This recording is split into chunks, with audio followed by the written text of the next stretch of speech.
Kapag tirik ang araw, halos wala ka ng madaanan.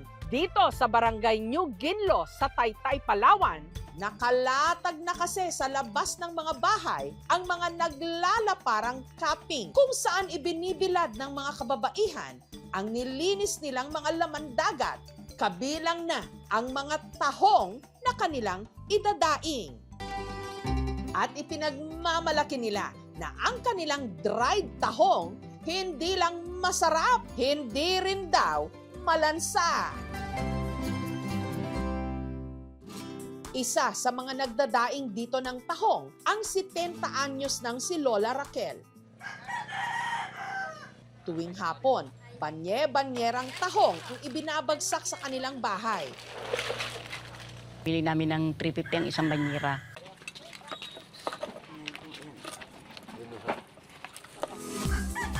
Ang mga tahong ni Lola Raquel, nililinis at hinihimay niya gamit ang kutsilyo.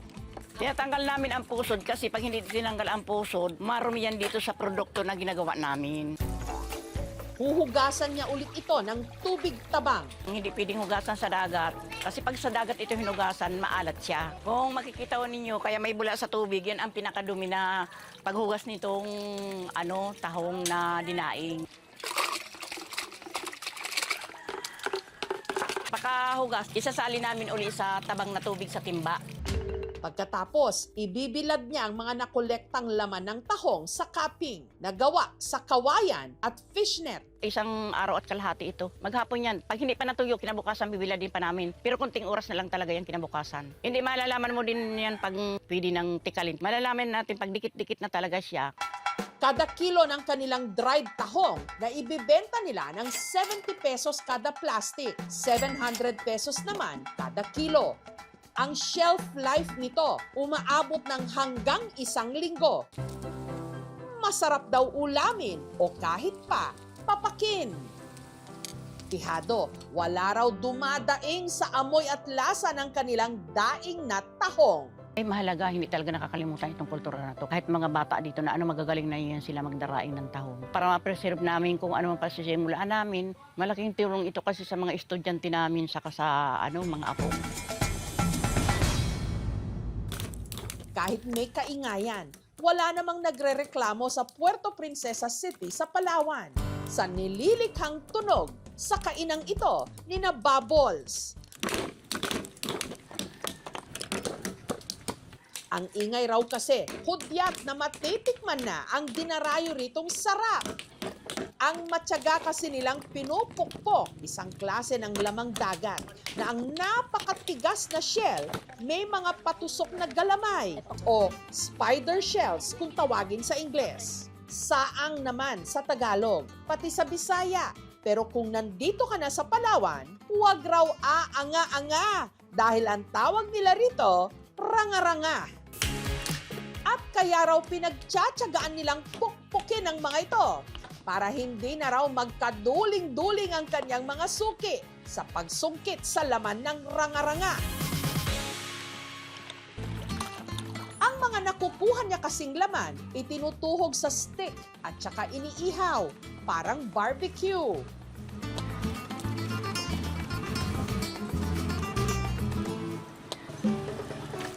Ang mga ibinibentang ranga-ranga ni Bubbles, mga preskong huli ng tinatawag nilang manginginhas, katulad ni Teresa.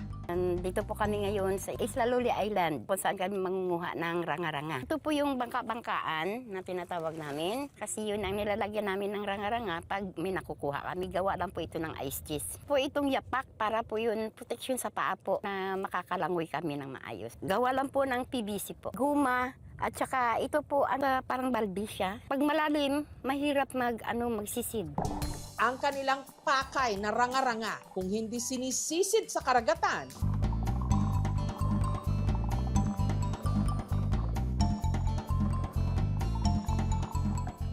maswerteng napupulot din lang sa dalampasigan.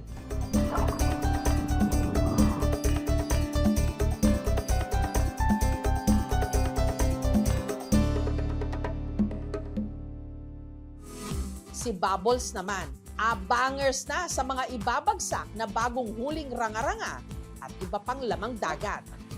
Bali dito kasi yung mga nakatira yung mga nanginginas, bali dito rin namin pinipick up yung mga shells nakuha nila. Mas malapit kasi sila dito sa isla.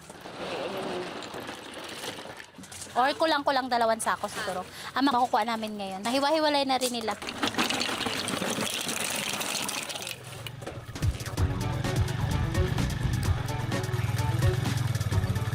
Ang mga nabili niyang ranga-ranga, agad nilinis gamit ang brush. Ayan po, para lang po tayong naglalaba. Katan kasi may part din po siya ng mga talas. Pwede po running water, tubig tabang. Pwede rin po sa ganito lang kasi uulitan mo rin naman po yan siyang hugas. Yung loob po kahit hindi na po masyadong linisin kasi malinis naman po yan. Tanggal talaga yung mga buhangin niya, pati yung mga lumot-lumot. Sunod niya itong ibinabad sa tubig tabang. Pagkatapos, pinakuluan sa loob ng 5 minuto. Ayan po, pag ganito na po yung laman na nagkulay orange na, malalaman po natin na luto na. Para makuha ang laman, minartilyo ni Bubbles ang shell. Kailangan tansya-tansya lang din yung pagbiak para hindi masira yung laman. So dito natin papatamaan ng pukpok para mabilis lang siya makrak. Yan po. Tapos, pag nakita mo natanggal na, pwede mo na siya hilain. Tinanggal niya rin ang kuko at tiyan ng ranga-ranga. Ganyan lang, paulit-ulit lang gagawin. Ito lang ang kailangan natin, yung laman niya. Yan. At saka niya hinugasan sa tubig tabang ng 5 beses. Kailangan natin ito hugasan kasi nga yung, para matanggal yung mga laway-laway niya o yung mga natitira nitong shells sa laman.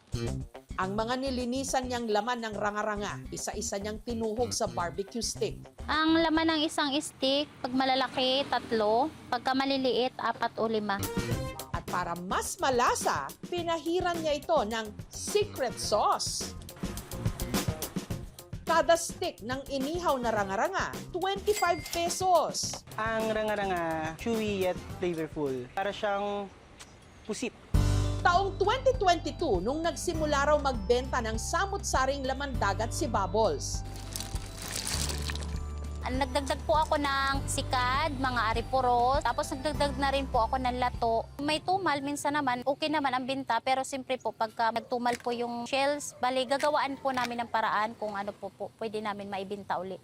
At para hindi raw masira ang kanyang tinda, naisipan niyang ihawin na lang ito. Pumatok naman sa kanyang mga suki. Malaking bagay po talaga yung seafood, biyaya po talaga ng karagatan. Kasi yan po yung tumutulong sa amin at saka nakakabuhay sa amin.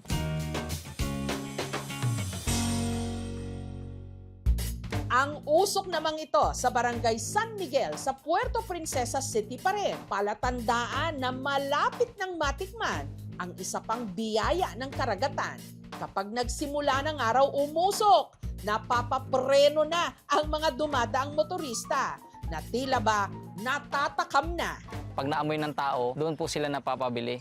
Umu-order sila ng best seller ni na Enzo na inihaw na dried pusit.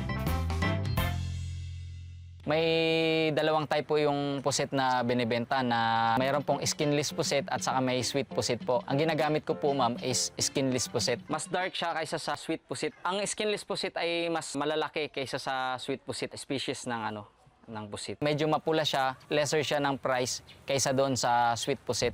Nakuha raw niya ang ideya nung may napanood siya minsan na video online. Curious ako na bakit sobrang daming nagtitinda nito sa Quiapo at saka sa Tondo. Why not siguro subukan ko na wala pa naman dito sa Palawan. Yung nakahumaling po sa mga tao dito is yung may pinapatak po kami na oil doon sa pusit na umuusok siya ma'am na pag naamoy ng tao, napapasabi sila na ang bango. Doon po sila napapabili. 10 to 30 pesos kada stick. Pero ang nagpapasarap daw talaga sa kanyang inihaw na dried pusit ang kapartner nitong sausawan na hindi tinipid sa sibuyas. Ang gamit po namin sibuyas dito sa dried pusit is itong tinatawag nilang Bombay sibuyas na kulay pula. Malalaki po siya, lesser po yung price nito kaysa sa mga maliliit na sibuyas na common natin nabibili sa market. That's why ito yung ginagamit namin. para pinong-pino ang sibuyas. Isinalang ito ni Enzo sa isang food processor. Sunod niyang nilagyan ng suka at tinimplahan ng iba pang pampalasa. Crunchy at saka pwede po siyang pang-ulam at pang-pulutan. Perfect naman siya yung combination ng sili at sibuyas at suka. Malinamnam, malambot, tsaka sakto yung lasa ng sausawan. Sa sobrang patok ng sausawan ni Enzo, Nakakaubos daw sila ng 1 dosenang garapon ng sausawan sa ilang oras lang. Paano ba naman kasi ang nabibenta nila kada araw? Umaabot ng 3,000 na sticks ng inihaw na dried pusit. Yung tinutubo ko po doon na 5 to 10,000 po is 4 times po yung nagiging profit po.